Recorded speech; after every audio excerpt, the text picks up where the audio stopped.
Hey, ladies and gentlemen, welcome back to the channel. As always, it is Nick here, back with your daily crypto news and analysis. And I hope everybody is having a great day or a great night. Today, we are going to be talking about Ripple and XRP, as well as the vast majority of crypto and finance. And specifically, I did want to talk about a few things happening right now behind the scenes. Obviously, everyone knows that the World Economic Forum is working with Ripple. They are an official partner of the World Economic Forum, and I know how this might rub some people the wrong way, but for the most part, I do think that, everyone should be watching what the World Economic Forum wants to do. We've been centered on it for a while. They are expanding rapidly. They are focused on crypto heavily. They are looking at it as the fourth industrial revolution. And as we do look at that, and as we do really kind of focus on that, I do think all of the names tied to it, like Ripple, Hedera, Casper, etc., like these are the tokens that I believe will be around forever and ultimately will disrupt as well as allow for the entire financial system to be much more efficient. And Ripple is one of those names. We already know that Ripple is sourcing the power of XRP. XRP, in my opinion, is one of the chosen ones around the new financial system and the fourth industrial revolution.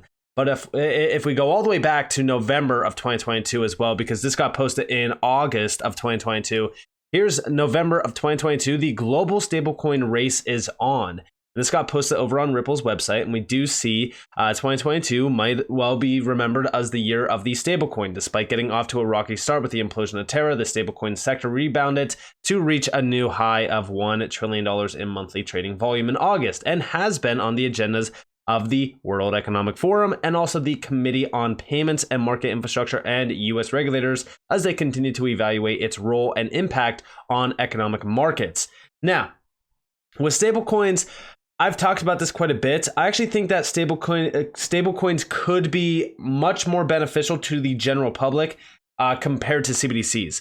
I personally don't like CBDCs. I've talked about it many times on this channel, but if we, the people, cannot stop a CBDC from becoming a reality, which the central bankers always win at the end of the day, and they are heavily focused on CBDCs, then guess what? We might as well invest into the infrastructure behind it. And in my opinion, the XRP ledger is perfectly suitable for these use cases around stablecoins, CBDCs, etc. When you see as stablecoin growth continues and more use cases are explored in the broader crypto landscape, Ripple has also picked up the pace and continues to build momentum with new partners like Stably and Stasis. Together with Ripple, they'll be tapping the XRP ledger as a fast, low-cost, and scalable blockchain that offers clear liquidity, reliability, and interoperability advantages for stablecoin issuers.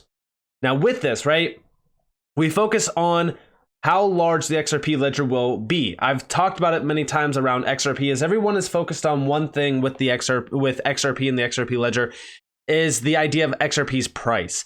And I get it. Listen, it's easy to be blinded by short-term gains. It's the number one reason why people sell their XRP and jump into the next trend, which is the worst decision you can make.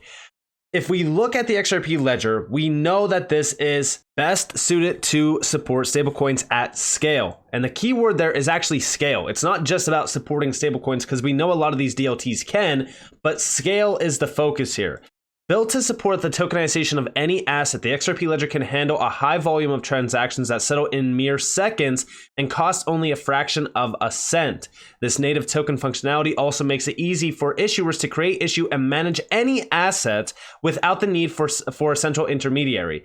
The XRP ledger's built-in authorized trust lines feature also ensures that stablecoins and other issued tokens can only be held by accounts that the issuer themselves authorizes for an added layer of security.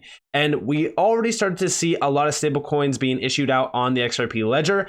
I think that this is a perfect use case because we do see that XRP, even with stablecoins, will act as that bridge currency. It could even be a bridge currency for CBDCs, etc. And we do see furthermore, the XRP ledger's auto-bridging feature helps improve cross-currency liquidity for more streamlined, cost-effective exchanges between XRP and other digital assets on the ledger. And to me, I believe that stablecoins are a big deal right now. We have started to see stablecoins being focused on quite a bit, and all of this tied together with what the World Economic Forum has been doing for so long really kind of works everything into an alignment. What do I mean by that? Well, we already know that there was this PDF file. This is from the World Economic Forum focusing on cryptocurrency regulation. This goes all the way back to September of 2021. And I know that this is a little bit ago, but as we do look at the battle with the SEC and XRP, for example, I think that that is one of those cases where a lot of people have their own ideas around it. You know, you can look at it as it's one big show, whatever. To me personally, I think that this has all been pre-planned. I think that this is leading up to that big bang event, and that big bang event is pretty much everything going live all at once around a digital system. And first, we need to destroy the current system. That's what we are seeing right now in the US. We are seeing an implosion of the current financial system. And I think that they are all preparing for the next move, which is ultimately ushering us into the digital age around the fourth industrial revolution. And here we have from the World Economic Forum, Global Future Council on Cryptocurrencies, navigating cryptocurrency regulation, an industry perspective on the insights and tools needed to shape balanced crypto regulation. If we go down here, so first off, I want to go and I want to look at the executive summary, because all we really need to do is summarize the overall viewpoint behind this, because this kind of gives us an idea on how large crypto will actually be. So this is the executive summary. The technological and economic particularities of cryptocurrencies require prudent regulation that accommodates the characteristics and use cases of cryptocurrency. With this, they do mention a few things. First one I want to really focus on is this interbank transfers. So we do see cryptocurrencies and the underlying blockchain technology are becoming a pervasive force in the global economy, affecting everything from cross-border retail payments to interbank transfers. Why am I focused on this? Well, you'll see it here in a second. As they look at this though, they are seeing the value creation behind DLT, which I do mention down here. And then also they look at the idea of instant settlement around assets. This is the key profile around even CBDCs. We do see over here, stablecoins and central bank digital currencies are outside the scope of this document. Although it is, I have another document that focuses on this and specifically why XRP will be a significant player around a CBDC system. And we do see regulators around the world should develop frameworks to responsibly monitor and guide cryptocurrency activity in their jurisdictions, ensuring, among other things, fair market conduct, market competition, the application and enforcement of tax rules, and consumer protection within the parameters of the asset's unique properties. As we look into the power of cross-border payments powered by crypto, it's one of the early markets that were really ripe for disruption by cryptocurrency. We are seeing things taking a little bit of time. A lot of people are getting shaken out by this. I say the best way to shake out retail is time. As we look at what's happening around some of these markets, and I even talked about it in yesterday's video talking about, the greatest wealth transfer and why the 1% will rise through the ashes of the old traditional system. When we look at what's happening with some of these currencies and, some of these digital assets, we are seeing the evolution of finance before our eyes. Regulations are the biggest obstacle to mass adoption, and once we do see regulations put behind us, then we will see mass adoption happen. And it's not going to be mass adoption the way most people anticipate, where you're sending XRP to your grandmother, for an example. No, that's not how mass adoption works. Mass adoption is individuals utilizing something without even realizing it. For an example, internet protocols is the perfect way to look into mass adoption. Internet protocols, most people don't even know about. They don't even understand how the internet works. They just think, all right, I'm going to go onto my browser, I'm going to look up something, and it's going to be there. That's basically all they look at it as. But if you look into things behind the scenes and the actual infrastructure of the internet, it's mass adoption of the technology on the back end. As we look at XRP, as we look at what's happening around cryptocurrency itself, I strongly believe that XRP will be a key player in the infrastructure of the new financial system. And the reason why I believe this is because all of these major names, and I'm talking about major names tied to some of the biggest projects, you're not looking at the contributors here and you're not seeing names from, projects that, everyone knows. You're not seeing, Vitalik Buterin here or anything like that. No, what you're seeing here is Daniel Dixon from Stellar or even Brad Garlinghouse from Ripple, tied to names from the World Economic Forum, from PayPal, from Stripe, etc. we are seeing major changes happening around our financial system. And whether you want to ignore it or not, that's totally fine. But as we look at things happening within the World Economic Forum, you need to pay attention to this, because for the longest time, we've looked at things happening around CBDCs, and we know that CBDCs are here. If you go over to cbdctracker.org, you can see all of the major development happening. I mean, some of these, you're seeing some cancellations. You're seeing a lot of research happening as well. All in, by the way, if we go here to 2023, like look at all of the updates in 2023 alone. You can see all of the articles posted down here. And although some of these are not centered out on full on, crypto regulation or anything like that, or things like that, but we could see that a lot of it is centered out on CBDCs and how CBDCs will work with, crypto assets and DLT and things like that. Yes, I think that we are going to see a fight back against CBDCs. We're already kind of seeing it down in Florida. I'm hoping that that is the case. I hope that that kind of continues, because again, whether or not CBDCs become a reality, I do believe that stablecoins will be a reality. I think that stablecoins, I think that this can coexist with fiat currency if that is the case, but who knows what is going to happen with these CBDCs. It seems as though almost every single major nation around the world is pushing for CBDCs. We are seeing it by the overall map here. I mean, the entire map's almost filled with either research, proof of concepts, pilots, etc. So this is a reality. And when we look at this post from the World Economic Forum, this is in their one PDF file. I'm sure that everyone's aware of this. We do see most relevant for wholesale CBDC, and you can see innovations in existing / legacy market infrastructures. And then we do see crypto assets designed for inter or intra-bank payments and settlements.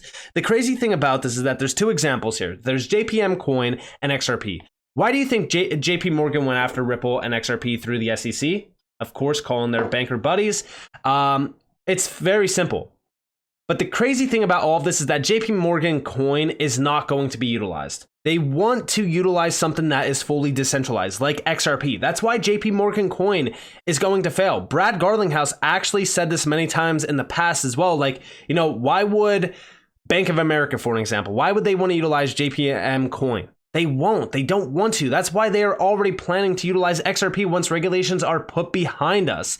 This is very large. And although, yes, when we look at CBDCs, I do think that XRP will play a vital role. Here you have another World Economic Forum PDF. This is Digital Currency Governance Consortium White Paper Series. And this was from November of 2021. So this was a month after this PDF file that I just read to you guys about regulations regarding, cryptocurrencies within the CBDC system. Remember that the interbank settlements. When we look at interbank settlements, all of this is talking about inter or intra banks or intra payments and settlements around the banking sector, or even just around transfers themselves. When we look into this, potential for privately created digital assets to facilitate CBDC.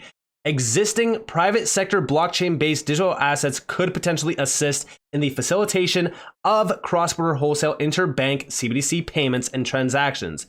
Examples include the utility settlement coin, USC, and XRP digital assets. Such assets may serve as a bridge currency in cross-border interbank payments. When you look at the use case over on Ripple around CBDCs, yes, Ripple has been expanding within the CBDC sector for a little bit of time. They've been planning this for a while. And the craziest thing about all of this is that if you go and watch this video, I've said this many times on this channel, go to about 3/4 in and listen closely to what this video is telling you. It is exactly this use case. They are positioning XRP as a bridge currency between CBDCs. And if it's not CBDCs, and if it's stablecoins or whatever asset there is out there, XRP will be able to settle it. This is why I believe XRP is so vital to this new financial system. It's the same exact reason why we do focus on the stablecoins launching on the XRP ledger. I've mentioned this tweet recently in a video from Anderson talking about Palau and how they will pilot a USD stablecoin on the XRP ledger, since Palau uses USD as its currency. Montenegro has signed a partnership with Ripple for a CBDC or stablecoin, details not known. Montenegro uses the euro as its currency, even though they're not in the Eurozone or EU. And this led to us speculating on how this could very well be a huge corridor for the XRP ledger. meaning the euro to USD, which is boasting about $3.5 trillion per day. This is the power and the potential of the XRP ledger utilizing or being utilized by Ripple and sourced through XRP. This is very large. And also remember from Fame 21 More, XRP Darren. Remember this video? This is talking about CBDC adoption and real life use case. This is Anthony Welfare from Ripple. Listen closely to this video. So what are we learning? So we've got 2 announced projects, and then we've got 5 under NDA. Royal Monetary Authority. 5 under NDA.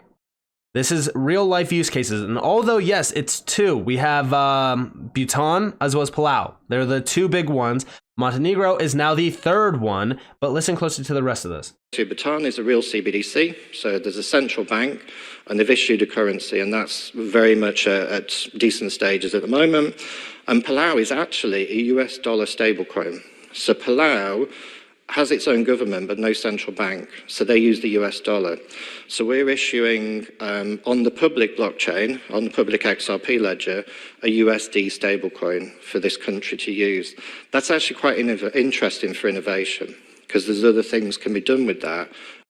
Palau is issuing a dollar stablecoin on the XRP ledger. You just heard it out of Anthony Welfare's mouth, yet I hear people trying to argue that it's not. You just heard it out of his mouth. That's what he said. It's going to be issued on the XRP ledger. And yeah, you know, although he is calling it a central bank digital currency, to me personally, it's a stablecoin, right? And, you know, if we do look at the XRP ledger, yes, a lot of people have been arguing for so long. I mean, like, listen, the one thing that I love about the XRP community is that we could have these arguments where we come together and we, you know, finally get to the end goal, which is the end goal is us realizing that, listen, these arguments are great, they're healthy, and we know how strong the XRP ledger is. We know how strong XRP is. When you look at the XRP ledger, whether it be private or public, to me personally, XRP is still sourced. Which means, yes, if these central bank digital currencies are going to be issued out on the XRP ledger or private ledger technology, right? The private XRP ledger, even if you go over to XRP or Ripple's website and you look here under CBDCs, you can see them talking about it's based upon the XRP ledger technology, a private ledger that is utilizing the XRP ledger technology. And again, in this video, they are talking about utilizing XRP still, even though it is the private ledger of the XRP ledger. When we look at this, to me personally, yes, a private ledger is perfectly suitable for what the central bank wants to do. They want to be in full control of, you know, their CBDC. It's very similar to, you know, fiat currency today. They want to be in control of it. But when we look at that CBDC private ledger, here it is.